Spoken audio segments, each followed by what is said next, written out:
Welcome to Proclaim, a presentation of the Catholic Diocese of Alexandria. Join us as we journey together through the Scriptures revealed to us by God.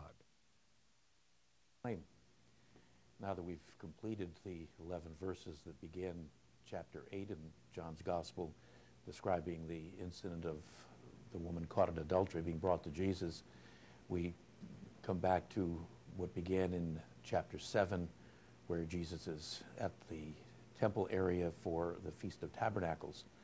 And chapter 8 picks up the controversy that began there, again an issue of titles to some degree being at issue.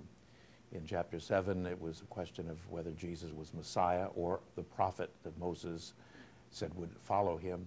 Now in chapter 8 it'll be two other titles that Jesus will acclaim and ascribe to himself.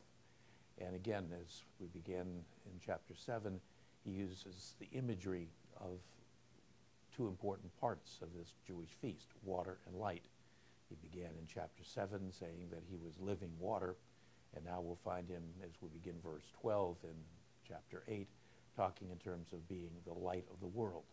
And so once again, the very powerful images that would surround that feast, the way in which it was celebrated, is something that Jesus will refocus, and that will become a continuing source of controversy, a continuing source of difficulty between him and the religious leaders that he's in constant conflict with.